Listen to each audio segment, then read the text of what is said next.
welcome back to another episode of Bobble Pod. In this episode, we're going to be talking about where we as an agency and where is the industry going in terms of digital marketing.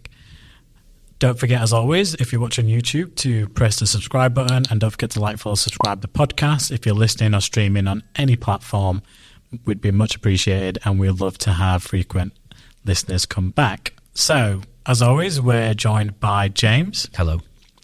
James is going to be asking me some key questions about where we're going. So, over to you, James. Well, anyone that hasn't yet listened or watched back to the last episode that we did, which was kind of the opposite of this. So that was looking kind of backwards, whereas this is looking kind of more forwards.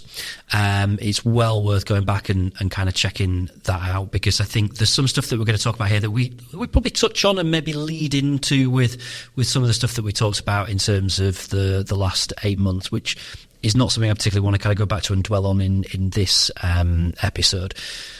Obviously, that episode was about the sort of the struggles that you faced and that the business faced at the start of this year. Let's look forward then. Let's look forward to where the business is now heading. What path do you kind of feel it's on? It's on a really innovative growth path. A lot of that comes from the new tech Bobble Insights Limited. Well, that's what the company is, but the product itself is called Bobble Insights. That has completed the first 3 phases of the 4 phases of what it is. So over summer, we had a really good summer. July, August is normally quiet, but by the time this episode comes out, we're at end of August. It's coming out in early September. August hasn't been quiet. It's been busy, which is positive. So things are picking up economically. We're seeing a lot more leads convert, a lot more growth come back. We're hiring. So at this stage, we're looking for a paid media exec. So if we're still hiring by the time this airs, please feel free to apply. So it's all about going in a positive direction, Q3, Q4. Q3 was my target, back to growth quarter after Q1 and Q2, with Q4 just being solely, full growth. So the Insights platform launched at the beginning of July. Having that distraction and building and working on that really helped. And you've got to continue to innovate in this industry as you move forward. So the next stage for that is really exciting, because in Q3, Q4, we start exploring artificial intelligence within Bobble Insights. So we're looking at raising money through the separate company, or we're looking at grant options, etc. So there's a lot of exciting stuff to come out, definitely in the next 12 to 18 months, as this product that would then get literally launched as a standalone product for other agencies to basically use and white label, which would be great. So first of its kind. So that's where a lot of the attention has been in terms of product development. A lot of our attention in the last 8 months, last 3 months, has been existing customers and giving them full dedication, support and insights, and that's led to more growth in Q3 and Q4. Sustained growth, or organic growth within the UAE within the next 2 quarters. And now we're on the run down to Christmas, really. Sounds weird saying that early September, but for us as agencies, we're now planning all the way to December. I think my diary is completely planned out until when I come back from Dubai, which is the 6th of October. So, yeah, the rest of Q3 is already planned out. I mean, this might be challenging for you, but I want you to treat me like I'm a bit of an idiot now. I guess for anyone that doesn't know anything about the Insights platform, kind of talk us through it. Yeah, I'll try and give as much without giving away too much, because most people that get the full details actually sign an NDA. Yeah. But the product itself is revolutionary to the industry. There's a lot of products out there that use AI just in terms of analysis, but our product, understands all the tasks that need to be done within platform, whether that's Google, whether that's Meta, whether that's LinkedIn, whether that's TikTok, Snapchat, whether that's SEMrush, so everything, search engine optimization, all the way to everything paid media. It looks at all the tasks that need to be done in the account and updating those tasks that need to be done in line with algorithm updates. Then it presents an optimization score to clients so they actually know the true optimization score of their ad accounts, not what Google gives, which is all about monetization. Full transparency of what the work the team's doing. And then phase 3 was the client-facing dashboard, which is live, which the feedback has been absolutely fantastic. And people love the level of detail, how we're APIing everything out, GA4, SEMrush, Google Ads, everything into one. Now, there are products on the market that do stuff like that, but we've built our own. And there are products that tell you what you need to do in platform, but again, we've built our own. So we've taken some good elements of products already in market that work in individual areas and create an all-in-one tool. And the final element of that is AI. And the idea is to move from data insights to execution quicker. So the AI platform, because it has access to all this data now, what needs to be done in an ad account, what is classed as a natural optimization is a good metric or a bad metric within an ad account, being able to see that data presented in a logistical way, in terms of how clients like to see, in terms of what's relevant, the AI will be able to analyze the data and tell us and analyze the performance of the ad account quicker. The predictive AI will be able to then tell us what to do next. But not just within Google, across the full sphere of digital marketing, which no product on the market exists. And I've been working on this product and project since August 2022. So it's 2 years just to get to the first 3 phases. And the final phase is going to take another couple of years. So it's about 4 years of like fully self-funded. It's 4 years. But now we realize if we can actually raise some money, we can develop the next product within 12 months and launch it. What's your ultimate vision for that product? So it works hand in hand with Bobble. So it'll be its own independent product. Yeah. Where people can just use the product and white label it. Like I said, target market will be agencies and big companies. Yeah. But so that's a self-serviced model. And then there'll be a managed model, which will be done by Bobble Digital. So it supports the agency, but it future-proofs us with the use of AI within the industry. I do my talk at the showcase, as you know, about supercharging SEO with AI tools and stuff like that. So it makes no sense for me to be talking about AI within digital marketing if I'm not launching an AI digital marketing product. So the future vision of that product is for it to be a SaaS MarTech independent, industry-leading product that amplifies the Bobble Digital agency itself. Okay. Let's talk a bit about growth. And in the last episode, you talked about a specific client win that was a really big one for you from a personal perspective. Talk to us a little bit more about other new clients that have come on board over the last few months. Yeah, we've had quite a few. We've had ME Group, so they do like the Photo Me and the Wash Me laundrette independent services. We don't have the Photo Me contract to say yet, but if they're watching, we're ready to take that on board. And they have shown an indication for us to take that on board as well. We've had TwinView come on board, which is another SaaS MarTech product. In the UAE, we've had an Expat Motors company come on board. We did some consultancy work. We've just been finishing a project on email for Clearcast, which obviously a well-known, reputable brand. So yeah, there's a few. I'm missing a few as well. Another one's like Optolytics, which you probably don't know what it is, but there's quite a few. There's been some really, really good wins actually in the last few months, and the team's done a great job on that as well. Okay. It feels like it's been a like this year so far in the UK, around the world, has been a bit of a crazy year with loads of stuff happening, lots of challenges for businesses, lots of challenges and changes within marketing. You speak to a lot of business owners, you speak to a lot of marketing teams. What are you hearing from people? A few months ago, we were all basically singing off the same hymn sheet in terms of how bad it was economically. I actually had a really good conversation with Adam Oldfield from Force24. They're a partner of ours. We use their services and we, push their email platform out to some of our clients. And we were on the showcase back, I think, from Southampton, and he jumped in the car with me because obviously we're both Leeds based, and his office is just around the corner. And they kind of noticed it first in the industry. He explained it in terms of how bad it was, and we were just having a general conversation owner to owner, and in terms of how it'd been, even though our pipeline's been strong, but the conversion rates dropped off, and everyone could see in the industry. I'd spoken to other agency owners who had made redundancies, that had cancelled expansion plans, etc. as a result of that.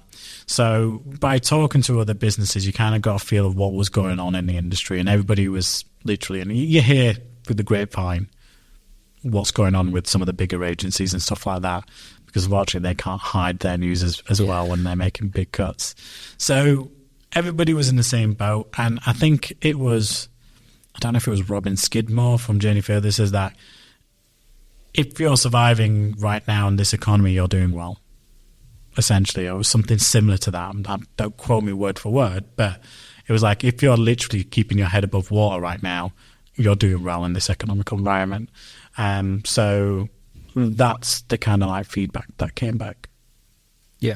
And where do you kind of feel that things are right now? We've had a change in government. Has that particularly kind of changed much in terms of the pressure points that businesses are facing? I'm not overly confident with this government compared to the previous one. To be honest with you, I think the public had a really, really tough choice. Do they still want to continue with the Tories? Or, let's be honest with you, I don't think anyone voted for change because he got less votes than Corbyn. So I think, I don't like to get political, but in short, no. I don't think a Labour government's going to be good for business. And that's a concern. With everything I've been through, there is a potential fear of outlook in terms of, I don't know what this guy's going to do.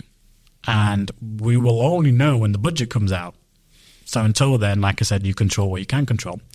But during lockdown, we were having online communities with other business owners, and someone, I can't remember who it was, but someone said, no matter how incompetent governments are, businesses always find a way. So it doesn't really matter what government's in place. Businesses find a way to work around the challenges they put on us. But I don't think this government's going to be friendly towards SMEs. There's a lot of support small micro companies need. We're 50% of the economy on average, in terms of we're 50% of the workforce. We're the ones that need the most support, in all honesty, and we're just forgotten about completely. Okay. So I'd be interested, and you can clip this and you can tag Keir Starmer in and be like, I'd be interested to see what you actually want to do for small businesses and help us grow and bring back confidence in this country. I think the annoying thing for businesses was we were seeing improvements from like May, June onwards anyway, in terms of like things returning back to normal or going back in a positive direction. So it was really frustrating when, he came out and announced an election. I was like, why? Like, I was like, hand in the head, like, we're just finally getting back to some growth. Why would you do this? Like, wait till the end of the year, at the very least. Let businesses fully recover. So I think that peed a lot of business owners. I know it annoyed me a lot. So, yeah, I just don't know. I guess we'll see where they are with their budget, but I just expect taxes. They said no, taxes are things, they've just backtracked as far as I'm concerned. You can just read it in the news lines, but I stay out of headlines and news. I just focus on the team, the company, what do I have control over. Yeah. There's always appetite for business. Even in a downturn economy, there's always appetite for business, and that's where we need to be looking as a company. Keir Starmer, if you're watching, come on the podcast. Yeah, you're welcome to tell me what you're going to do for small businesses. Prove many wrong. Let's talk a little bit about your approach to your clients then. So what are your non-negotiables? What are your expectations for clients? We have a lot more improved robust systems, which obviously you have to give a shout out to Molly, Digital Account Manager, which Roger was brought in for. One of the things we look for now when we're onboarding clients is they're going to have a marketing team. Now, we do work with some small local businesses at MD level, but they understand marketing. Yeah. Does that make sense? Or they have a representative that brings on board. And we only have a handful of them now. And one of my non-negotiables now is I'm going to work with a client who's looking after the marketing department. Who do we communicate with? Because I'm tired of dealing with CEOs and MDs with unrealistic expectations. And we set the expectations from day one. So we lay it out very, very clearly. So we tell clients what we want from them and what they can expect from us. So it's in black and white. And we're fully transparent with what we do. So there's nothing hiding. So we can't, the client say, we haven't done this. We can fully evidence it. And that's the benefit of the Bobble Insights platform. But yeah, one of the non-negotiables right now is they've got to have a marketing department, or at least one person in that marketing department that serves a marketing purpose for the company. Because when you're dealing with big companies and there's no marketing departments, like, who do we talk to? Sales? Sales don't really get marketing, they just care about sales.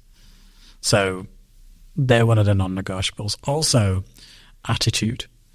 They have to be a good fit for us.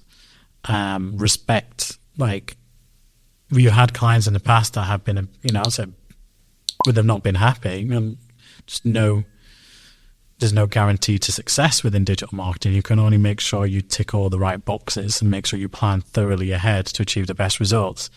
Is when they're either abusive or wrong, bye-bye, see you later. There's nothing bad enough that requires that level of behavior. So if they're rude and arrogant or they have a really bad attitude, then that's it. And another one is they have to attend our bi-weekly calls, or we start calling them out on it. We're not a bunch of yes people. We will call you out. So you can't come back to us after 2 months saying, what have you been doing if you've only attended one call in the last 2 months and the calls are bi-weekly? So that means you attended 1 out of 4. You don't have a right to have a go at me when we've been chasing you. We did have a couple of clients that just kept changing, just wouldn't have them, but they're now on their way out. So it's like, we have to keep ourselves accountable, but we have to keep you accountable as well. So you can't say, well, we're not updated. Well, why haven't you attended the last 3 bi-weekly calls? That's fixed in the diary that we've agreed with you. So there's a lot of operations that we've done. We expect them to attend the calls. We expect them to give us feedback. We expect them to sign off things in a timely manner. So we have these process systems in place and we follow up. I'd rather be in a position where I'm chasing a client than a client chases me. That's the position to be in. We should be chasing them. They shouldn't be chasing us for work. That's when you know you're not delivering. Yeah, fair enough. What do you think businesses should be prioritising at the moment then in terms of their marketing? I guess particularly thinking about Q3, Q4, what should be on the agenda, what maybe shouldn't be on the agenda for businesses?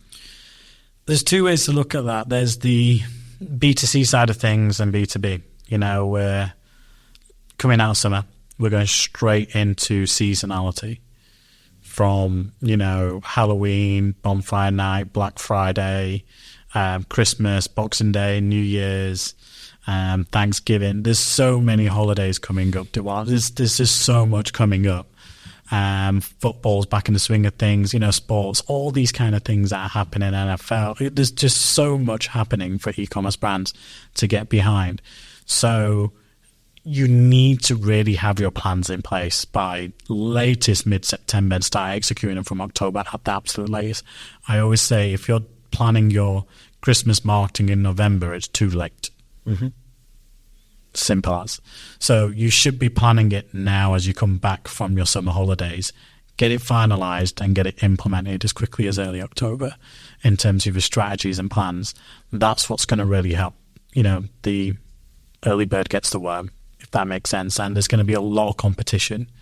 Again, that really depends on economical environment. Last Q4 last year was significantly below par. Some companies did well, but generally across the board, e-commerce did not do well. So it's planning and strategies where your attention should be now for what's coming up for the rest of the year. If you're doing it as you go, like a pay-as-you-go model, you're not going to achieve the results you want. And it's just going to be wasted spend and wasted time and wasted strategy and not the right message. So it's really important to get everything aligned for that. From a B2B perspective, it's literally for businesses to understand when clients are going to be reactive and when they're going to be making decisions. So if you have your standard calendar year from April to March, then we're mid in that calendar year. So now's the time to be approaching those customers that towards the end of Q4 will start thinking about budgets for the next financial year. So that's an area to think about, is trying to be front of mind for those people that coming back from something thinking, no, I need to deal with this issue.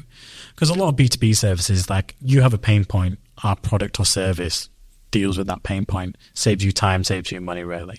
So that's the focus, that where most of it should be, is lead generation. And August is quite quiet for B2B. But January picks up in September when people come back from the summer holidays. So the focus again should be on what do they want to achieve from now to the end of December in terms of quarter-on-quarter targets. They shouldn't really be looking at year-on-year. You should always be looking at month-on-month. You're only as good as your previous last month, and results can fluctuate, as you would expect. So for B2B, it's again strategy planning. What do you want to achieve? Start thinking about the companies you're targeting, the industries you're targeting, what impacts them seasonality-wise, what impacts in terms of financial year when they might have the budget for you to do already because they're going to be mid within that season. If it's B2C, you've got the biggest seasonal period coming, and it's going to come quick and it's going to come fast. Before you know it, we're going to be talking about Christmas. I think in a few episodes' time, we will cover off Christmas because that's how early we need to get the message across. I'm always up for talking about Christmas. Those answers that you've given, do they apply for a business that's based in the UAE, or is that different? Anyone, really. I mean, seasonality with some of the holidays coming up is universal. Right. Christmas, New Year's is universally celebrated in some parts of the world. It's not, but mostly it is. It is more UK than UAE. But like I said, UAE only a small part of organic growth right now. And it's more for UK businesses. Like, now's the time to get your heads buried down, understand your strategy, realign your marketing objectives, understand what you want to achieve, because you're halfway through the year. So it's almost like you should be assessing how well you've done since April by the time you got to September. You should all be auditing yourselves right now. Have you achieved what you need to achieve so far to hit your end of year goal? So now's the time to kind of come back and be like, where are we? Are we close enough? What needs to pivot and change? Simple as. Okay.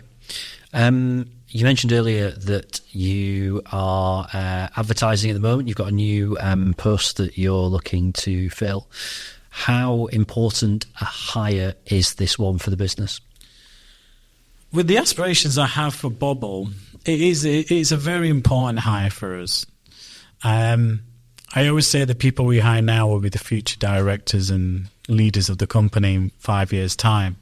So you're trying to hire someone that can fit within the company culture, ethos, understands where we are, understands we're a small agency, but we have big aspirations, and there's a lot that we're doing that other agencies aren't. We have some well-known brands. We have brands people have no idea who they are. Even I didn't know before I started talking to them. So we can't compete yet with the Journey Furthers of the world, but we can attract good talent with the services and offerings that we offer. So it's scaling, but scaling well. So I'm being a bit more patient. So we actually went through a whole hiring process throughout end of July and August, had some candidates, but I wasn't 100% convinced. So we actually put an offer forward and so on, and I pulled it back, but they ended up taking a different role anyway, so it didn't really matter. And we're back to the drawing board. So we do need resource to come in, ideally by October latest, based on our growth plans. But I'm being patient on it because it's team harmony, team culture. So it's hiring the right person. And that's more important to me, and being patient, than quickly hiring. There's that old adage, hire quick and fire faster.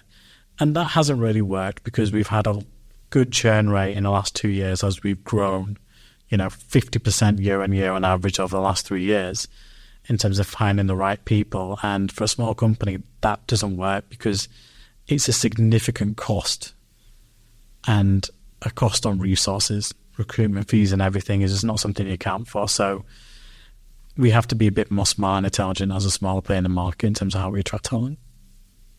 And hopefully when they see these kind of podcasts and Mr. Bobble, they see our company culture, what we do, the benefits we offer, they can align themselves with Bobble. That's the idea. Okay. Can we talk about you a little bit? Go ahead. In the last episode, you were pretty raw. You were pretty honest about the what you've been through over the last 8 months, where you're at now. We talked a little bit about your priorities for the future, and I kind of want to push you a little bit further on that. First of all, how are you feeling in terms of the way that you speak about the future? Sounds very positive. It sounds like you're really up for it at the moment. Is that reflective of how you're feeling? Yeah, this isn't a mask anymore. You know, this is me getting back to my old self. Yep. You know, the mask is put away for now. I say for now because you never know what's going to happen in the future. Not to be negative, but yeah, I am back to myself. It was actually my office manager, Laura, who I think last month said, I can't remember what you actually said. He said, there's something different about me. He's like, you just seem just more assured, more confident, more happier, more smilier. I didn't know I was not a smiler anyway. I always thought I was a smiler. I like to smile all the time. But yeah, she was like, it was good to hear that. And then in a good way and a bad way, because it was almost like, oh shit, I wasn't really smiling as much before. But it shows that no matter how much you try to hide it, it still can get through. But the fact that, you know, you're getting that and people tell me, oh, look, you really seem to be zoned in right now. And that's helped. So yeah, I'm actually really, really looking forward to the rest of the year in terms of what we've got going on and what we're doing and achieving the results. And we had a really good 6-month update in terms of where we're going and set some clear objectives, achievable objectives of what we want to achieve by the end of the year financially. And yeah, that's literally what we're working on. Okay. It sounds like you firmly got your kind of mojo back, which is brilliant. Love hearing that. We did touch on this a little bit in the last episode in terms of we've talked about business priorities. What about you then? Let's go into a bit more depth on that. What are your priorities? What are you doing differently over the next 6 months, 12 months to make sure that you don't end up back where you were? Sleep and exercise. I'd mentioned last time I hypnotherapy, so rest. My mind coach said this is like you can't work off empty. Yep. That's where the burnout and everything kind of came through is you need to find a way, and it all came down to sleep. But a lot of that came down with what was going on mentally in terms of mind. So organizing that, and a lot of what I've been doing personally is actually I've been offloading more work. I've not been taking all the pressure on myself. I've been giving more responsibility to the team, putting them a bit more under pressure to see how they do, because that's what the company needs longer term. It's what I need personally as well, to be able to do things in my personal life outside of work, to be able to switch off and have time. So what I have been doing in my time when I'm down in London is I have been dating. I've been out there on the scene. I've been enjoying myself. Getting some funny news from girls in the corner. Yeah, so I am out there and I am focusing on me. I'm being selfish. I said I'm going to be a bit more selfish over the next 8 months. I'm focusing on, myself, what makes me happy. We talked about it last time in terms of it was quite a lonely period and not having anyone. And I think that made me realize that actually it'd be nice to actually share the journey I'm on with someone and actually start seeing the world a little bit more as well. So taking a break and taking time off from the business is important, and prioritizing health. You asked me a question last time, health or business, and I chose business, which I still stand by. But it was a bit of an eye-opener, like, no, I need to focus on health as well. But I have been doing that in the background, and I continue to do that, which is key. So personally for me, it's just making sure I'm happier, I'm healthier. Only I can make myself happy, other people can't. And that's in the actions and what I do, eating clean.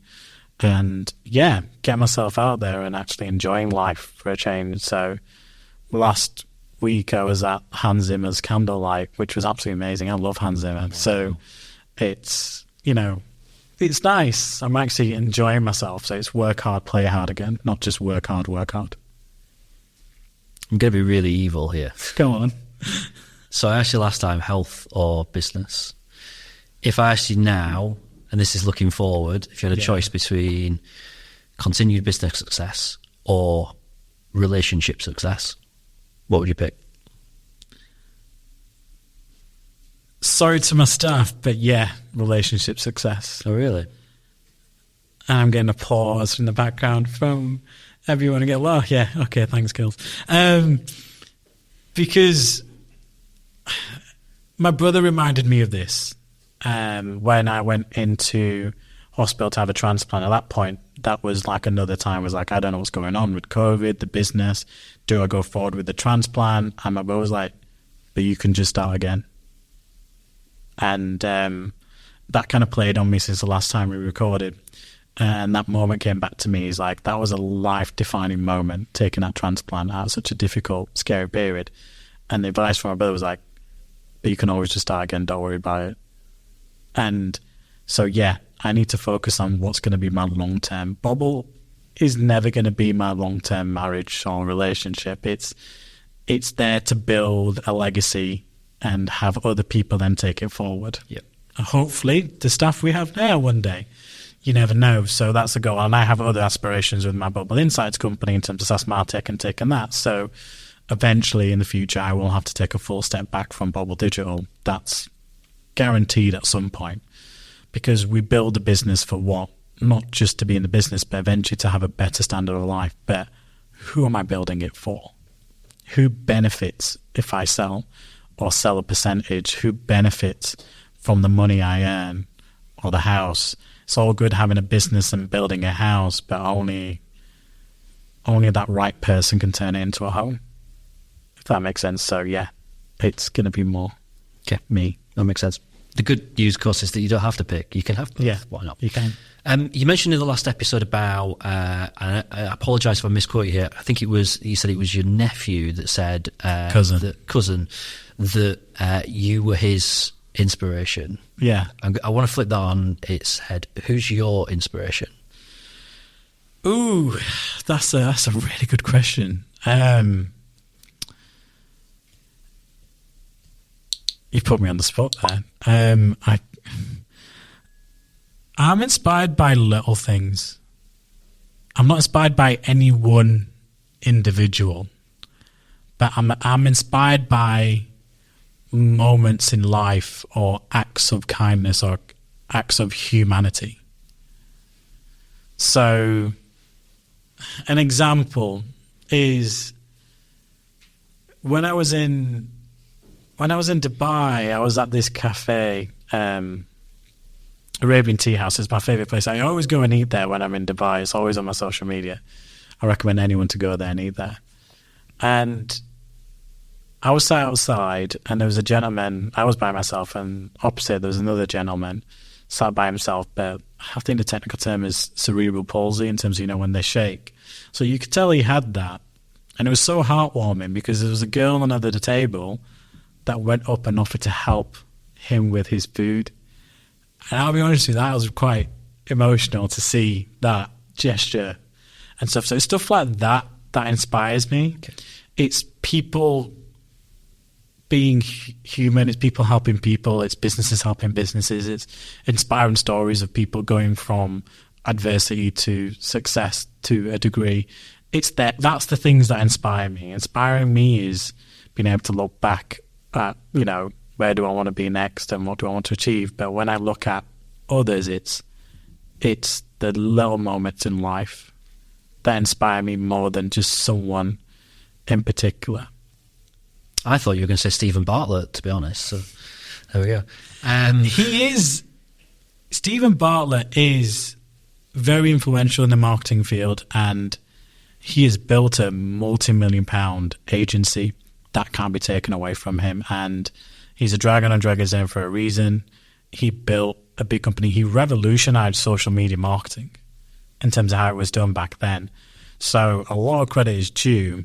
I just have conflicting opinions with in terms of what he's done after that, in terms of how his views on marketing and the workspace, which I think is more clickbait, but that's just my personal opinion. But even if I achieved a percentage of what he's achieved, in terms of the agency, I'd be very proud of myself. So fair play to him in terms of what he's achieved. I've got into the habit now of asking you kind of like an interview style question to wrap up episodes. And so this is not terribly dissimilar to what I asked you at the end of the last episode. But in terms of Bobble Digital, where do you see it in 1 year, 2 years, 3 years, maybe 5 years down the line? Where do you want things to be? In 5 years, we'll have offices more established offices in the Middle East, Europe, America, maybe far as Asia. I think we'll have global offices. I think we'll have over 100 staff. And I think we'll be one of the key agencies that people look for inspiration in terms of what are they doing next in the industry. That's a stupidly large ambition. And the agency market is very, very, very competitive. But I think the biggest catalyst toward that's going to be the Bobble Insights platform that allows us to do that, and the team that we have now and growing on that basis. So, yeah, the next stage is $1 million in revenue. That's what I expect in the next year. I can't tell you 2, 3, 4 years, but what I can tell you is I'm 35, and if I'm not a global agency owner by the age of 40, when I'm in a position to then start thinking I need to take a step back or, look at exit, then I haven't really come close to achieving what I want to achieve. So, yeah, I'd like to be completely retired by 50 if I can. So I've only got 10 more years in me, really. And then it's, like I said, focus on my personal side of things, which is future partner relationship and spending time on the things that I think matter, which is my personal life. Well, thank you. That's all my questions. I hope you guys have enjoyed that episode. Anyone listening and watching, there's a lot going on in the field. We've got some really, really interesting episodes coming up in the next few where we're going to be talking about a lot more in depth in terms of digital marketing. But I think it was good to cover off as a 2-part series, where I've been, where we're going.